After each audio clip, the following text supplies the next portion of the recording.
We're back on the Alex Jones Show live, and this tragedy unfolding in Munich, Germany, appears to be getting worse, as it always does. Okay, first they said the situation was over, 10 people injured, 1 dead, which is bad enough. Now they're reporting multiple deaths. This is out of RT, and I'm absolutely sick to the back teeth of reading about this, of seeing the bodies on the streets. Every few days this is happening now, every few days. The French Prime Minister last week, Manuel Valls, came out and said, the French citizens must learn to live with this. Well, I refuse to live with it, just as we shouldn't tolerate it in other countries like Syria. And again, bringing in this mass wave of migrants is going to lead to more of this. Arming jihadists in the Middle East, toppling secular governments, is going to lead to more of this, both in Europe and in the Middle East. We've got RT reporting multiple deaths at shooting in Munich shopping mall, gunman still at large. At first they said they caught the gunman, now he's apparently still on the loose. Multiple deaths are reported in a shooting at the Olympia shopping mall in Germany, Munich, Germany. Police confirmed that shots have been fired in the mall but gave no information on casualties. According to the local news outlet, up to 15 people have been killed, while German NTV channel puts the death toll at 10. So, I mean, these death tolls always climb in every single instance. So they're talking about at least 10 people dead. Again, I warned about this on the Alex Jones Show. I said, this is coming to Germany. We've seen it in France. Every other month, France has one of these attacks. Now we're seeing it every few days in Germany. We had the Axe attack just a few days ago. Again, from somebody who had come in on this migrant red carpet a couple of years ago. Radicalized, now hacking up innocent tourists on a train. We don't know the perpetrator. This could be some right-wing radical extremists that they pin it on. Again, German security forces intelligence have been warning Merkel that this policy will lead to resentment, to violence on both sides of the equation. So whichever way you look at it, it traces back to this disastrous policy of overthrowing Gaddafi, attempting to overthrow Assad, and then bringing in millions of unvetted migrants into Europe. This is happening every few days now. It's got to stop. But going back to Syrian Girl, we're talking about the beheading of the young boy in Aleppo, how it was carried out by Obama administration-backed moderate rebels. Syrian Girl, after the attack, the State Department, the US State Department, came out and said that this atrocity, despite the fact that they've ignored similar atrocities for the past, 4 or 5 years by their so-called moderate rebels, is going to lead to a, quote, pause in the US supporting these rebel factions. Do you think that claim has any credibility? Well, as a matter of fact, they said they would pause to consider whether or not they would stop arming them. So that means they're still arming them, but they're pausing to consider whether they should stop.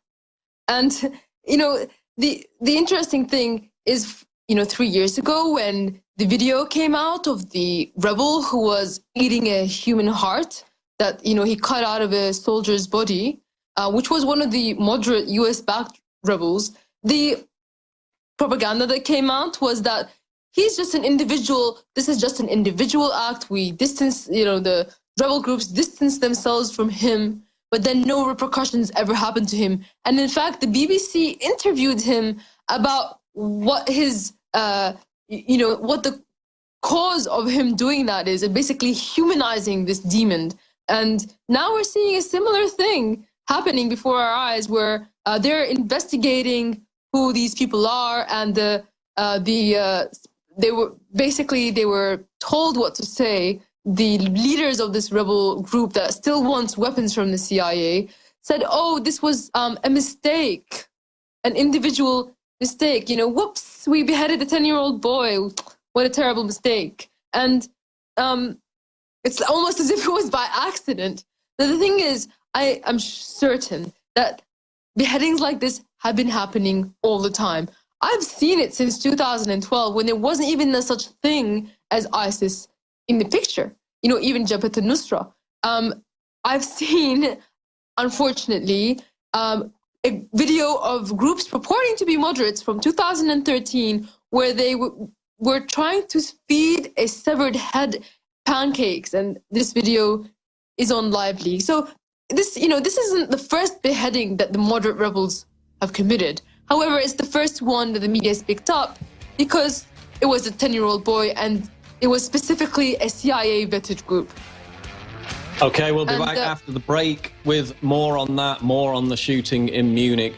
Now they're saying a possible second gunman on the loose. This continues to worsen. We'll be back with the latest on the Alex Jones Show Live. Breaking news at Infowars.com. Don't go away. We're back live on the Alex Jones Show. The latest on this shooting in Munich. The BBC is reporting, citing other media sources in Germany, second shooting in Munich. A German NTV reporter in Munich says there are also reports of shots being fired. The Stachus, also known as Karlsplatz, a large square in central Munich, about 5 kilometers from the shopping center where we saw the previous attack. The newspaper Die Welt also reports a second shooting. Police in Munich now say they believe they're dealing with more than one attacker. This is a quote from a police spokeswoman who told Reuters, "We now think we're dealing with a rampage." This is getting worse and worse. It's turning, unfortunately, into what looks like a Paris-style massacre. This is absolutely horrible. We're all sick of seeing this, and yet what do we see? I mean, let's go on Twitter right now. What's the bet that Pray for Munich, Pray for Germany is about to start trending? You know, people are already putting Facebook profile filters of the German flag on their profile pic, no doubt. And then in a week, they'll forget about it and another one will happen. This will also happen in Syria. People will forget about that within hours. Again, this has to stop. We have to address this. We can't bury our heads in the sand. We're going to become like Israel. We're going to have an attack every single day. This is absolutely horrible. And unfortunately, it only seems to be getting worse. Syrian girl, any other points you want to finish up on the general geopolitical situation in Syria and the aftermath of this airstrike that happened a few days ago? Yes, I do, absolutely. With the finishing off just on the beheading, one of the other things that they were saying, in the video, the beheaders themselves said that this was a child and that he was a Palestinian, and they accused him of being a spy in a Palestinian militia called Al-Quds.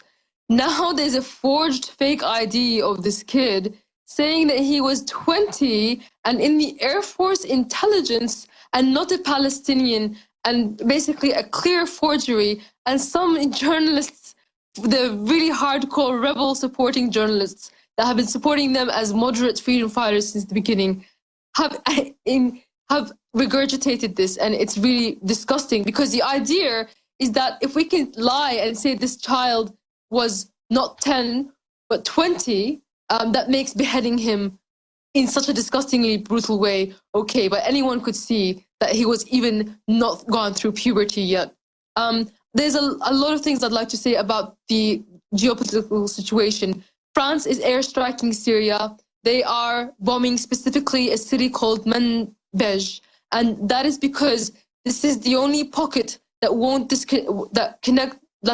separate Kurdish-controlled areas, and they have an agenda to create a Kurdistan. And that's been the agenda since the Yinon plan that was created by Israel in 1982, that detailed that the way to divide and conquer the other countries is to use Kurdistan. That's public information. By targeting civilians, they hope to get the civilians to leave and, cause ethnic cleansing, because they're certainly not targeting ISIS. I mean, it's interesting that they can't seem to target very easily exposed truck convoys of oil trucks and ISIS trucks with tanks. Those they can't seem to bomb.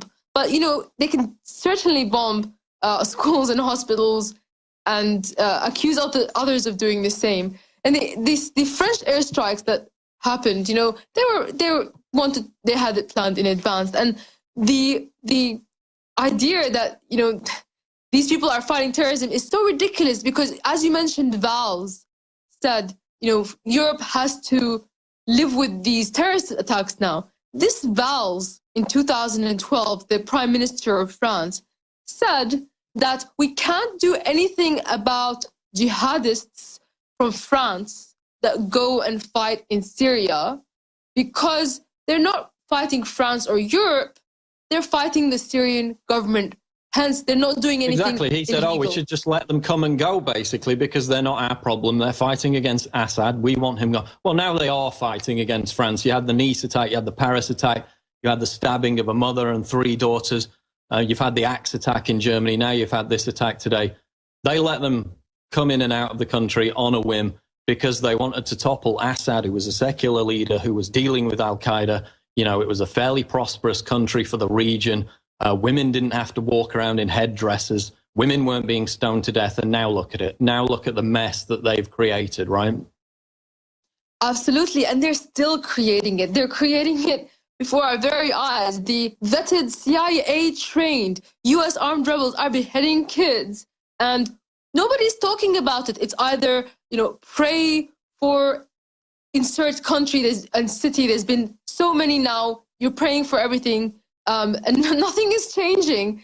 And or you know, we got to topple Assad, because if we topple Assad, then terrorism would stop. It's ridiculous. We need a campaign to focus on the real criminals and what their agenda seems to be. Because for some reason, they don't just want to destroy Syria. Now they also want to destabilize Europe. And I said in 2012, and as did InfoWars, and we were one of the few people that actually were trying to warn about the stuff that is now happening, that, you know, they want instability in Europe as well.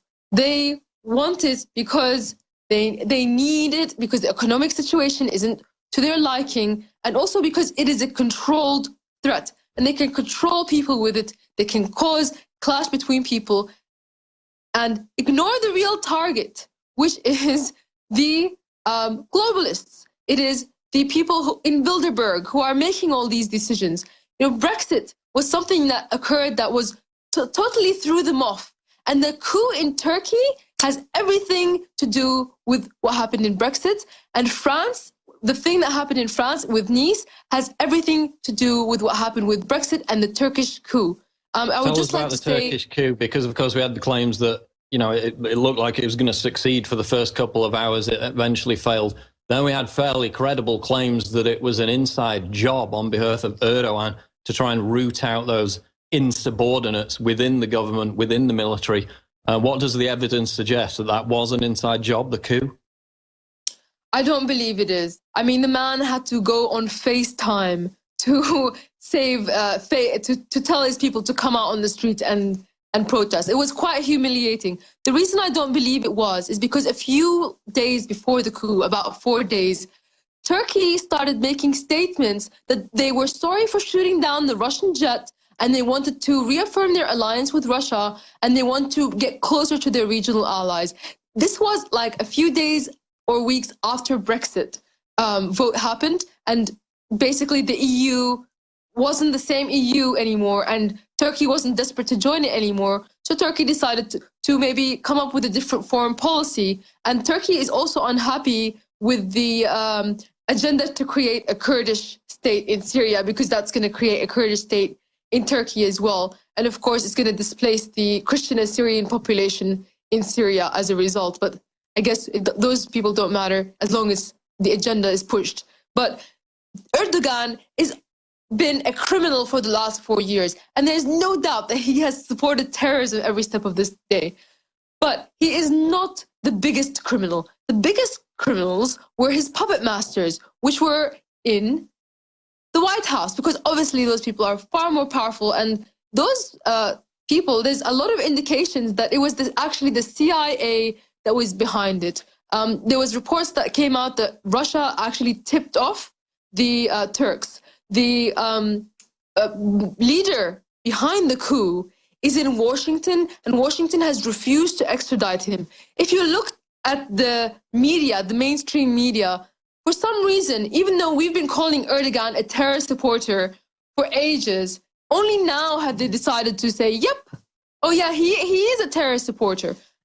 France, just before, you know, the Nice attack, or maybe I'm not sure, quite sure, maybe perhaps before the coup, they shut down their embassy in Turkey. I mean, France has made statements now that Erdogan